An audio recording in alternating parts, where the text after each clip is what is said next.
대통령 지지율이 상승하다 보니까 민주당 지지율도 더불어서 상승하고 있습니다. 올라갑니다. 지금 50%에 거의 육박하고 있고요. 그리고 이제 리얼미터 조사에 의하면 정의당이 국민의당을 누르고 9.6%로 3등을 했어요. 그렇습니다. 그래서 정의당은 민주노동당 전신 민주노동당 창당 이래 가장 지금 활황기를 맞고 있죠. 바른정당은 꼴찌로 내려앉았고요. 네. 국민의당이 3위에서 4위로 처진 건 그 탄핵될 때는 2등까지 올라왔었는데 네. 이렇게 처진 것은 국민의당 앞날이 밝지만은 않다는 것을 그대로 수치로 나타내는 것 같은데요. 네. 근데 좀 다른 얘기인데 저는 대통령 출마선을 5년 전에 하는 사람 처음 봤습니다. 뭐 재수할 수 있지 뭐. 네, 그래서 확실히 뭘 모르는구나 안철수. 그래서 지금은 표정 관리하고 있어야 될 때거든요. 근데 나 대통령 또 할 거야. 이런 것은 대통령 또 할 거가 아니고 또 나갈 거야 지금. 또 나갈 거야. 대통령 안 해봤어요 그 사람. 네. 그러면서 뭐까지 얘기했냐면 난 참 기가 막히더라고. 결선 투표제가 도입되고 내가 과반수가 될 거야. 이야 정말 있잖아. 토론 때 참 그 모습 그대로예요. 근데 그 토론 때 그거 이제 한번 돌려서 봤거든요. 진짜 웃기더라고. 그 문 후보가 너무 어이없어 하면서 무슨 말씀이죠? 아직도 무슨 말씀인지 모르겠는데요 하니까 계속 한 거야. 반복해서. 아 진짜. 컨벤션 효과로 쌓아 올린 걸 그거 한 방으로 다 주저앉혀 버렸죠. 네. 굉장히 컸어요 안철수는 그때 지지율은. 그래서 그래서 왜 그런 얘기가 나왔을까? 뭘 모르니까 그런 거고. 제가 그때 그 채널A 방송에 매주 2번 나가는 게 있는데 거기 때 김영환 전 의원이 그 나왔어요. 그래가지고 왜 그랬지? 직접 질문하고 답하는 순서가 있었는데 제가 물어봤어요. 도대체 이해가 안 가는 부분인데 그게 도대체 그 다 회의를 해가지고 그렇게 하기로 작정을 하고 한 거냐? 아니면 안철수 당시 후보가 하려고 했는데 말렸는데 못 말린 거냐? 아니면 갑자기 돌발적으로 한 거냐라고 했더니 굉장히 난감해하더라고요. 그래서 정말 뭐 대충 얼버무리고 말았어요. 돌발적으로 한 거죠. 네, 제가 볼 때는 자기가 한 거구만. 그러니까 예, 작정하고 그게- 돌발이 예, 아니라 작정. 다들 뭐 합의해가지고 이렇게 한번 합시다라고 한 거는 적어도 아닌 것 같아요. 그렇죠. 본인의 의지였던 것 같아요. 예. 그 정치 DNA가 없어서 그런 거야. 참 대단 최고의 이 넘버 원 에피소드야 이번 대선에서 그거는. 본인이 억울했나 봐. 안 보고 얘기하겠습니다. 안 보고. 네. 안 보고 얘기하겠습니다. 그래요. 알겠습니다. 그래서 어쨌든 네. 저는 마무리해 주세요. 지지율이 높긴 한데 그 자체가 굉장히 좀 부담스럽다. 네. 앞으로 문재인을 잘 지켜주자. 네. 저는요 그 지지율을 보면서 참 어이없다고 생각을 한 게 우리는 문 후보를 알잖아요. 그러니까 대통령이 돼서 이 사람이 잘할 거라는 걸 모두가 다 알고 있었는데 그 빨갱이라고 하면서 이 문재인이라는 사람이 거짓말을 하는 빨갱이라는 얘기들로 이 메모리 돼가지고 전혀 문재인이 이렇게 일을 잘할 거라는 생각을 아무 기대도 하지 않았던 이 사람들이 하루 이틀 만에 마음이 바뀐 거예요. 참 어이없지 않아요? 우리가 그러니까 홍보고 뭐고 잘못한 거야. 문재인이라는 사람이 어떤 사람인지를 우리가 조금 더 리얼하게 좀 보여줬으면 이렇게까지 어렵지 않게 갔을 텐데. 그러니까 지금 뭐 동네 사람들 모두가 다 그러는 거죠. 이런 사람인지 몰랐어. 하는 거 보니까 괜찮은 것 같아. 지금 이게 지지율로 가는 거예요. 아니, 또 각 방송사에서 경쟁적으로 만들었던 각 종편들의 그 다큐멘터리, 문재인 다큐멘터리도 좀 큰 효과가 있었습니다. 근데 요새 사람들이 종편이 너무 재밌대요. 종편 정말 재밌어요. 종편이 이렇게 재밌는지 몰랐대요. 근데 지금 손소 변호사 말처럼 진짜 그 빨갱이 프레임에서 가장 고통받은 사람이 김대중 대통령이거든요. 네. 근데 97년에 김대중 대통령 당선되자마자 다큐멘터리 또 나왔어. 그런 식으로, 이번 식으로. 뭐 인동초라 인동초 나왔죠. 뭐 예. 별! 그때 사람들이 또, 이랬다니까. 그래요. 그때부터 나는 비슷하게 관심 재밌대요. 없어 몰랐어. 네. 아, 어린 나이인데 어떻게 알았어 그런 걸? DJ 워낙 좋아하잖아요. 아 그래가지고 지금은 JTBC는 들보고 이 종편들이 너무 재밌대요 사람들이. 아, JTBC도 종편이에요. 아, 근데 그 젊은 친구들 그러더라고. 아, 이래서 어른들이 TV조선을 그렇죠. 보는구나. 예. 이렇게. 네. 보면 빠집니다. 보면 빠지더라. 그래요. 아 진짜 야 그거 좋다. 그 광고로도 보면 맞아요. 빠집니다. 쏙 빠집니다. 쏙 알겠습니다. 키워드 분석 여기서 마치고요. 아까 그 앞에서 이제 인사 얘기를 오늘 키워드로 뽑았지 않습니까? 정 네. 의원이. 그런데 그 전병헌 전 의원이 정무수석이 됐는데 네. 정무수석은 도대체 어떤 일을 하느냐. 뭐 홍보수석 같으면 딱 오잖아요, 감이. 근데 정무수석은 어떤 일을 하는지 좀 궁금해요. 정치 업무. 네, 그리고요. 주로 국회를 상대로 야당, 여당 이렇게 청와대, 정부를 연결하는 가교. 그런 역할을 합니다. 그러니까 대통령이 일일이 전화할 수 없고 대통령의 뜻을 일일이 다 어떻게 할 수가 없잖아요. 그래서 대통령의 뜻을 받들어서 국회를 상대로 전달하고 소통 창구죠. 네. 궁금한 게 있습니다. MB 정권 때 특임 장관이 있었잖아요. 네. 이재호 장관이 있었잖아요. 네. 이 특임 장관도 그런 정부 수석하고 좀 비슷한 일을 하는 그런 겁니까? 거예요. 무임수 장관. 옛날에는 무임수 장관이었죠. 무임수 장관. 네. 우리는 그리고 이제 없었는데 그 MB 같은 경우에는 이재원이 떨어졌잖아 선거에서. 네. 한 자리 준 거야 그냥. 그냥 그런 거고요. 주호영 지금 바른정당 원내대표가 정무장관 했었죠. 그래서 정무장관설이 또 나와요. 지금 문재인 정부에서. 그러면 정무수석이 이제 정무장관을 보통 가게 되는 그런 건데 박근혜 때는 정무수석이 누구였냐? 조윤선, 김재원, 그렇죠. 네, 현기환, 뭐 이런 분들이 이제 정무수석을 했었죠. 현기환 2명이나 갔네 조윤선. 그렇습니다. 현기환은 왜 갔는지 알아요? 박근혜 대통령이 보냈어요. 갑자기 그 LCT? 국정농성 LCT 엄정수사. 그래서 바로 엄정수사 네, 가지고 맞아요. 바로 네. 들어갔어요. 팀킬. 네. 그리고 지금 더불어민주당에서 새원 원내대표가 선출됐어요? 네. 이거- 의원식. 임기가 끝나서 한 건가요? 네. 그러니까 아, 끝났습니다. 이거 끝났습니다. 1년밖에 안 되더라고요. 예, 1년씩입니다. 근데 1년씩 해가지고 이어지나 돌아가면서 해서 그런가? 원래 1년이에요. 네. 근데 저 오늘 굉장히 깜짝 놀랐어요. 뭐요? 저는 우원식 의원이 안 될 줄 알았어요. 홍영표 표, 의원이 표 차이 얼마 안 났던 것 같은데. 7표. 많이 낮진 않았는데요. 7표 정도. 7표 차이 했는데 이제 이런 거예요. 뭐냐면 홍영표 의원이 원래 이제 친문 직계 예, 예. 이렇게 되는 거고 우원식 의원 같은 경우는 김근태계 예. 뭐 이렇게 알려져 있죠. 그래서 사실은 뭐 제가 이건 이렇게 저렇게 그냥 다 밝힐 수는 없지만 저한테까지 전화가 왔어요. 누구누구를 찍어달라고 도와달라고. 그래서 손혜원 의원을 좀 얘기해달라고 뭐 이런 것도 있고. 옛날에 한 번 했잖아, 지난번에. 근데 이런 거예요. 문재인 대통령이 뽑혔으니까 그러면 문재인 대통령과 가까운 사람으로 뽑아야 되는 거 아니냐. 그러면 이제 홍영표 의원이 뽑혔어야 되는 거예요. 근데 이 정치판은 특히 손혜원 의원 잘 아셔야 될 게 뭐냐면 선거 때 제일 안 먹힌 게 뭔지 아세요? 문재인 대통령과 친하다? 그럼 문재인 대통령이 막 사진 찍어가지고 팜플렛을 만들면 문재인을 좋아하는 사람이 다 찍을 줄 알아요. 문재인을 좋아하는 것과 문재인이랑 친한 사람을 지지하는 것과는 다른 문제예요, 이게. 그래서 그게 안 먹혀요.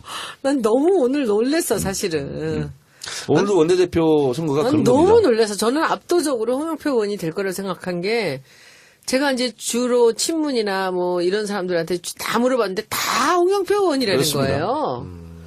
그래서 근데 이제 이쪽에 또 다른 쪽은 이 우원식 의원 쪽 하는 사람들이 또 있었고 근데 저는 그래서 압도적으로 될 줄 알고서는 진짜 저는 몰랐어요. 근데 진짜 어떻게 이렇게 되겠어? 나는 이 국회의원들도 그렇고 모든 이 투표에서는 참 냉정한 그 결과들이 그렇습니다. 항상 그러니까 보이는 것 같아. 미국 선거를 보세요. 무서워. 오바마가 힐러리를 얼마나 밀었어요. 근데 오바마는 50%가 넘어. 근데 오바마가 민다고 힐러리를 안 찍어요. 오바마 지지율대로 하면 오바마 좋아하는 사람이 다 힐러리를 찍어야 되잖아요. 그래서 이상해요. 1차 관계와 2차 관계는 다 다르고 그래서 특히 선거에 나간 사람들이 객관적으로 자기 오류에 빠지는 게 있어요. 제일 옛날부터 제가 선거는 20대부터 이렇게 선거 기획사도 제가 다녀보고 카피라이트 해봤잖아요. 다 빠지는 게 지금은 이제 그렇지는 않아요. 제일 먼저 따지는 게 뭔지 알아요? 지역구에 가서 호남 유권자 비율이 몇 %지? 그리고 자기가 충청도 출신이야. 그럼 충청도 비율 출신이 몇 %지? 그러면 55%가 나오잖아요. 그러면 55% 득표하는 줄 알아요. 그 천만의 말씀이지. 천만의 말씀이지. 그러니까 이런 게 굉장히 좀 오류다. 이런 거고, 대체적으로 보면 그래서 누구 이름을 팔고 이러는 거는 DJ 때 있잖아요. 호남에서는 먹혔어요, 그게. DJ한테 공천받으면 무조건 됐으니까. 그것이 끝이었어요. 그 이후로는 그런 게 없습니다. 그래. 그런데 뭐 저는 어떻게 당선을 시켰어요? 뭐 본인의 역량 아니겠어요? 아우, 손혜원의 역량. 오, 야. 웬일이야? 이 시대 참 겸손이네. 그래. 근데 뭐 우원식 의원이 민평단계라고 해도 또 한때는 또 그 언론에 의해서 친문으로 또 분류되기로 했으니까. 근데 저는 하나 8세기, 이번에 예. 되게 중요한 일은 그 임기 시작된 다음 날 인천공항 가셨잖아요. 인천공항 가서 그 11,000명을 비정규직을 정규직으로 해놨잖아요, 그날. 그게 우원식 의원이 굉장히 오랫동안 공들였던 프로젝트예요. 을지로위원회. 예. 그래서 그때 저는 오늘도 그 얘기를 자기가 기조연설에서 얘기를 하더라고요. 그러니까는 그 문 대통령이 그 자리를 첫날 가준 것에 대해서 자기가 너무 고맙다. 그리고 그거를 굉장히 강조를 했는데, 근데 이상한 거는 제가 아는 친문들은 다 저쪽이었는데 누가 찍었냐고 여기를 도대체가. 난 너무 희한했어요 오늘. 제일 어려운 선거가 원내대표 선거입니다. 그렇지요? 네. 국회의원들만 유권자잖아. 아 무서워요. 선수 중에 선수네요. 완전 진짜 어려워요.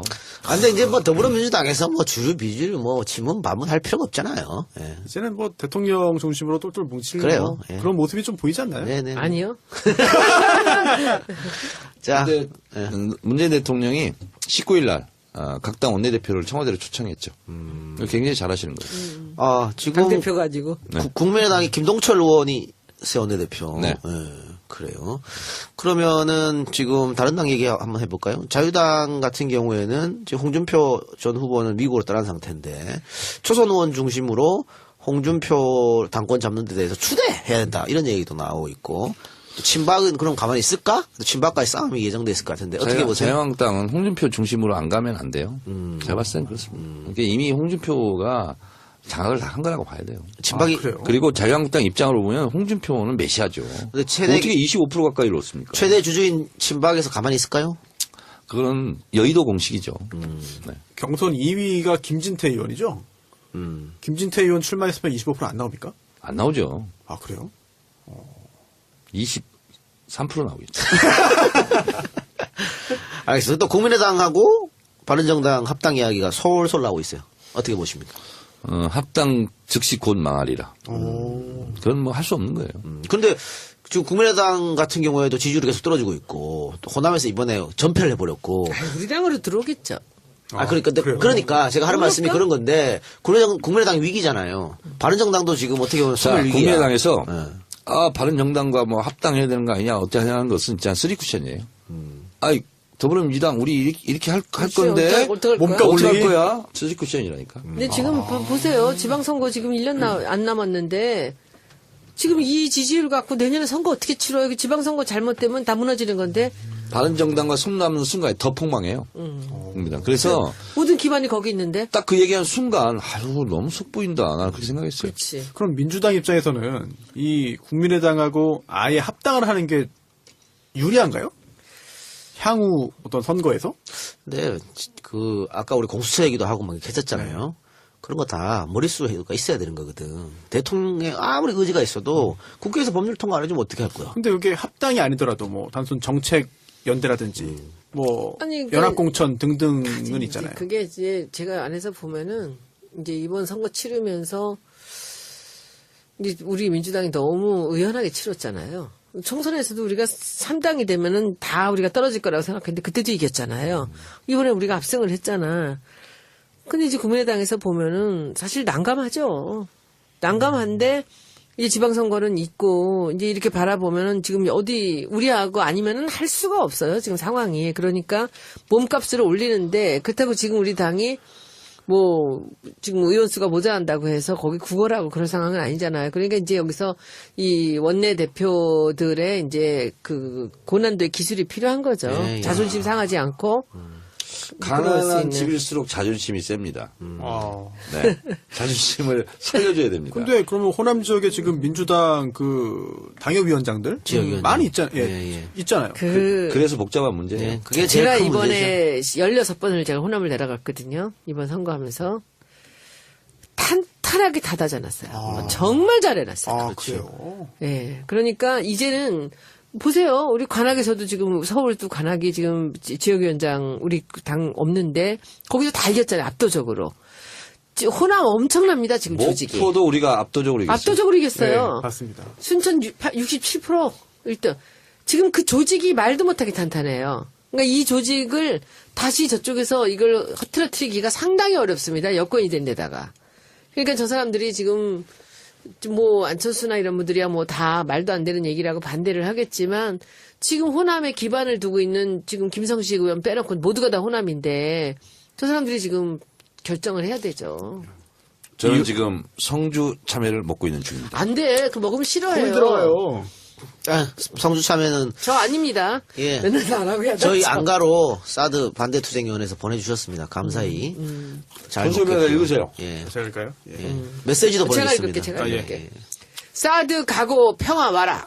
그동안 수고하셨습니다. 경북 성주 도완영님께서 너무 싱싱하고 맛있는 성주 참외를 보내주셨습니다. 감사합니다. 네. 그래서 열심히 효과음을 내기 위해서 제가 지금 일부러 참외를 먹고 있습니다. 그래요. 입에다 먹는 채로 얘기하지 말랬지. 뒤로 빠지시고요. 좀 드시고 계세요. 예. 자, 어쨌든 정기 개편은 조만간에 어쨌든 뭐 결론으로 이루어질지 안 이루어질지 모르지만 시도는 분명히 있을 거라고 보고요. 우리는 조금 국민과 더불어민주당. 조금 지켜보도록 하겠습니다. 국민의당과 더불어민주당이 합했을 저런 거 안 때. 되나? 역 3당 합당. 그래서 자유한국당을 고사시키는 거지. 어때요? 그렇게 고사시킬 만한 가치나 있나? 근데 이 민심의 바다는 배를 띄우기도 하고 그리고 또 업기도 하거든요. 그래서 숫자 가지고 하는 노름이 있잖아요. 정치공학은 절대 적용하면 안 됩니다. 알겠습니다. 오늘 오후에 청와대가 6월 말에 워싱턴에서 한미 정상회담을 개최하기로 합의했다. 이렇게 발표했습니다. 5월 10일 날 취임하자마자 거의 한 달 만에 바로 아주 굉장히 빠르게 한미 정상회담이 6월 열리게 돼 10일? 있어요. 6월 말. 6월 말인데 야, 이렇게 빨리 그동안 그럼 준비를 이것도 했는가라고 싶을 정도 생각이 드는데. 이거는 뭐 사실 할 수는 없었고요. 예. 이제 취임 이후에 이제 급속하게 전광석화처럼 이루어진 일인데 제가 대한민국을 중심으로 벌어지는 4강 위기에 대해서 잠깐 또 브리핑을 제가 하도록 하겠습니다.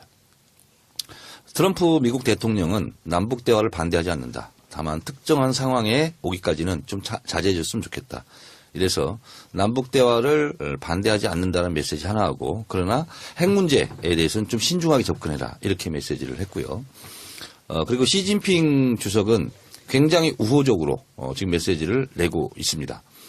5월 10일까지 1대1로 국제정상 포럼에 초청장을 우리는 받지 못했어요. 그런데 문재인 대통령과 시진핑 주석의 전화통화 이후에 급진전돼서 곧바로 초청장이 날라왔고 박병석 의원이 단장으로 갔는데 시진핑이 직접 만나줬습니다. 이것은 굉장히 이례적인 일이고 우호의 메시지입니다. 그리고 자리 배치도 국가원수급 바로 뒤로 그리고 장관급 바로 위로 이렇게 올려서 격상시켜서 했고요. 그리고 장제츠 외무 담당 국무위원도 실제로 만났고 그래서 시진핑 주석과 박병석 의원의 만남에서는 레디컬한 사드 문제는 나오지 않았답니다. 그리고 노무현 대통령의 국정 철학 이런 것을 내가 좋아한다. 이런 메시지를 했어요. 그래서 같이 잘해보자는 입장에서 안 좋은 얘기는 하지 않은 것이죠. 그리고 문재인 대통령이 첫 시험대였던 북한 탄도미사일 5월 14일 발사에 대해서는 아주 모범적으로 이렇게 대처해야 된다 하는 것처럼 전광석화처럼 이것도 잘 대처했고요. 발사한 지 41분 만에 대통령에게 보고됐고 곧바로 1시간 반 만에 국가안전보장회의 상임위원회가 열렸고 그리고 박근혜 정부 장관들이 다 나왔습니다. 그래서 첫 번째 이순진 합참부 장의 화상 보고가 있었고 그다음에 한민국 국방부 장관의 보고 외교부 장관 통일부 장관 다 보고가 있고 그리고 거기서 대응 방안을 논의한 후에 바로 규탄 성명을 냈습니다.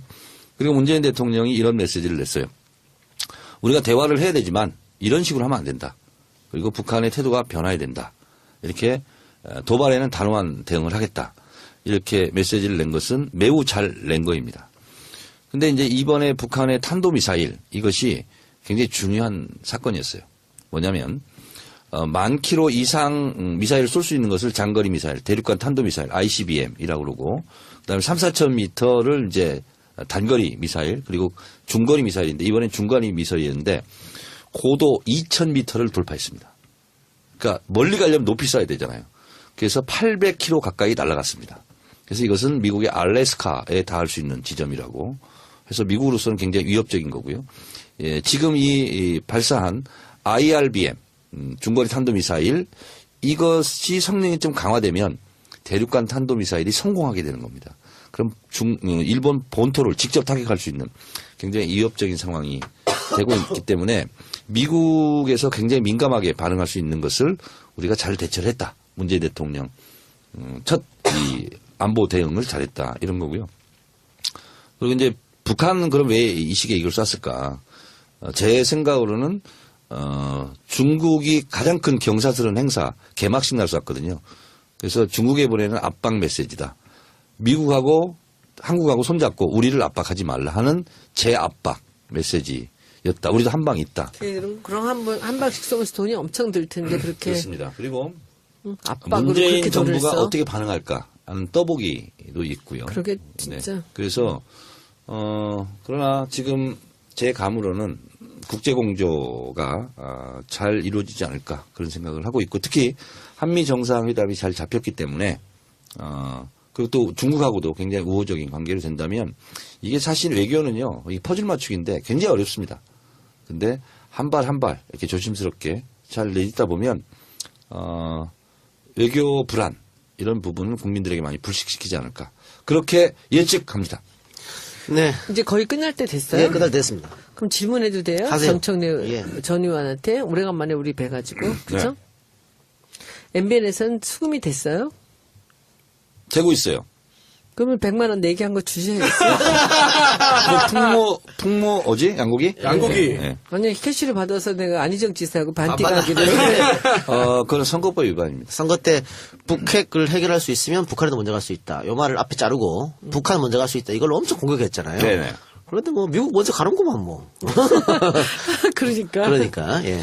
그리고 한마디만 더 하고 이제 마치게 됐으니까 그리고 그 정청래 의원이 북한 핵 문제도 얘기했고 트럼프하고 만나서 외교 문제도 언급했습니다. 이만큼 외교 안보 라인이 굉장히 중요합니다. 네. 그런데 아직 인사가 안 되고 있거든요. 이거는 그만큼 중요하기 때문에 신중에 신중을 가하는 그런 거예요. 여러 가지 인사 중에서 저는 서훈 국정원장은 저는 뭐 거의 100% 확신했어요. 서훈 국정원장을 시킬 거다.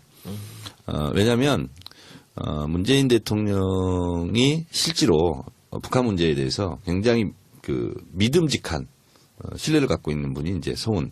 실제로 일을 많이 했고요. 정상회담 때 다 배석했고요. 네, 네. 그렇습니다.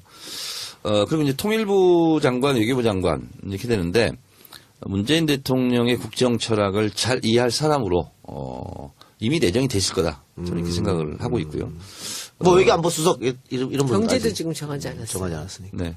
뭐 내정은 다 됐을 거라고 봅니다. 저는 아직 정하지 않았다는 거는 거기 여러 가지 그 변수가 좀 있다는 얘기 아닐까요? 의견이 분분하든지 아직 결정을 이게 이제 못했다든지. 비서실, 정책실, 안보실, 경호실 뭐 이렇게 있지 않습니까? 그래서 이제 경호실, 비서실은 됐고 그다음에 안보실과 이제 그 하나 남았잖아요. 정책실. 근데 이제 정책실은 주로 이제 경제 통으로 하는 거고 안보실은 주로 이제 외교 통일 안보 국방 뭐 이쪽에서 하는 건데 뭐 잘하시겠죠. 알겠습니다. 자, 그럼 오늘 방송 여기서 마치고요. 손 의원님 오랜만에 정식으로 복귀했는데요. 복귀 소감 한마디 하고 마치겠습니다. 조심스러워가지고 이제 뭐 말 한번 하겠나. 내가 다 자른다니까 이제. 아니야. 자르고 뭐고 그런 것보다도 하여튼 여러분들 오랫동안 제가 자리 비워서 죄송하고요. 네. 이제 그래도 제가 안 나올 수는 없다고 생각을 했습니다. 뭐 제가 나와서 여러분들한테 목소리 들려드리면서 제가 잘하는 게 제가 잘못한 것에 대한 보답이지 그렇다고 피하고 그러고 싶지는 않고요. 그래서 하여튼 여러분들한테 조금 더 뜨겁고 리얼한 그런 소식들 전해드리도록 노력을 하겠습니다. 예. 나 대통령 또 할 거야. 이런 것은 대통령 또 할 거가 아니고 또 나갈 거야 지금. 또 나갈 거야. 대통령 안 해봤어요 그 사람. 그러면서 뭐까지 얘기했냐면 난 참 기가 막히더라고. 결선 투표자가 도입되고 내가 과반수가 될 거야. 이야 정말 있잖아.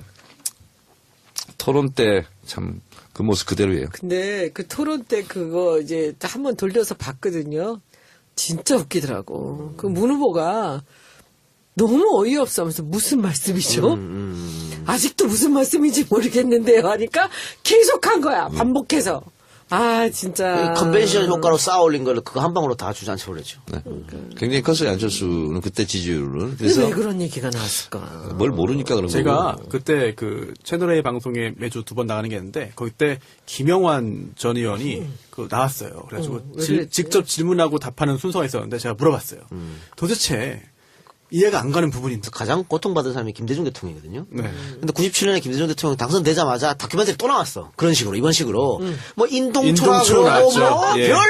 그때 사람들이 또, 이랬다니까. 그래요. 그때랑 나는 비슷하게 지금 관심 돼요. 없어 몰랐어. 아. 어린 나이인데 어떻게 알았어 그런 걸? DJ 워낙 좋아하잖아요.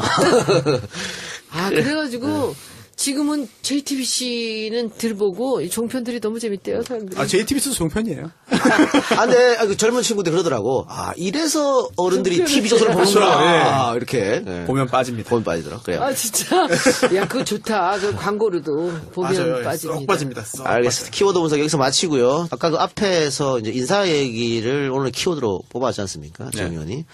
그런데 그 전병헌 전 의원이 정무수석이 됐는데 네. 정무수석은 도대체 어떤 일을 하느냐.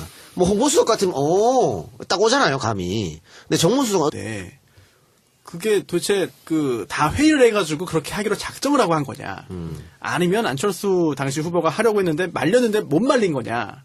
아니면 갑자기 돌발적으로 한 거냐라고 했더니 굉장히 난감해 하더라고요. 그래서 정말 뭐 대충 얼버무리고 말았어요. 돌발적으로 한 거죠. 네, 제가 볼 때는 자기가 한 거구만. 그러니까 예, 작정하고 그게- 돌발이 예, 아니라 작정. 다들 뭐 합의해가지고 이렇게 한번 합시다라고 한 건 적어도 아닌 것 같아요. 그렇죠. 본인의 의지였던 것 같아요. 예. 그 정치 DNA가 없어서 그런 거야. 참 대단 최고의 이 넘버 원 에피소드야 이번 대선에서 그거는. 본인이 억울했나 봐. 안 보고 얘기하겠습니다. 안 보고 네. 안 보고 얘기하겠습니다. 그래요. 알겠습니다. 그래서 어쨌든 네. 저는 마무리해 주세요. 지지율이 높긴 한데 그 자체가 굉장히 좀 부담스럽다.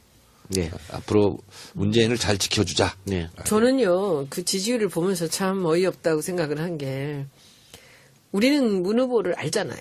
그러니까 대통령이 돼서 이 사람이 잘할 거라는 걸 모두가 다 알고 있었는데 그 빨갱이라고 하면서 이 문재인이라는 사람이 거짓말을 하는 빨갱이라는 얘기들로 이 매몰이 돼가지고 전혀 문재인이 이렇게 일을 잘할 거라는 생각을 아무 기대도 하지 않았던 이 사람들이 하루 이틀 만에 마음이 바뀐 거예요. 참 어이없지 않아요? 우리가 그러니까 홍보고 뭐고 잘못한 거야. 문재인이라는 사람이 어떤 사람인지를 우리가 조금 더 리얼하게 좀 보여줬으면 이렇게까지 어렵지 않게 갔을 텐데. 그러니까 지금 뭐 동네 사람들 모두가 다 그러는 거죠. 이런 사람인지 몰랐어. 하는 거 보니까 괜찮은 것 같아. 지금 이게 지지율로 가는 거예요. 아니, 또 각 방송사에서 경쟁적으로 만들었던 각 종편들의 그 다큐멘터리, 문재인 다큐멘터리도 좀 큰 효과가 있었습니다. 근데 요새 사람들이 종편이 너무 재밌대요. 종편 정말 재밌어요. 종편이 이렇게 재밌는지 몰랐대요. 근데 지금 손소 변호사 말처럼 진짜 그 빨갱이 프레임에 대통령 지지율이 상승하다 보니까 민주당 지지율도 더불어서 상승하고 있습니다. 올라갑니다. 지금 50%에 거의 육박하고 있고요. 그리고 이제 리얼미터 조사에 의하면 정의당이 국민의당을 누르고 9.6%로 3등을 했어요. 그렇습니다. 그래서 정의당은 민주노동당, 전신 민주노동당 창당 이래 가장 지금 활황기를 맞고 있죠. 바른정당은 꼴찌로 내려앉았고요. 네. 국민의당이 3위에서 4위로 처진 건, 그 탄핵될 때는 2등까지 올라왔었는데 네. 이렇게 처진 것은 국민의당 앞날이 밝지만은 않다는 것을 그대로 수치로 나타내는 것 같은데요. 네. 근데 좀 다른 얘기인데 저는 대통령 출마선을 5년 전에 하는 사람 처음 봤습니다. 재수할 수 있지 뭐. 네, 그래서 확실히 뭘 모르는구나 안철수. 그래서 지금은 표정 관리하고 있어야 될 때거든요. 근데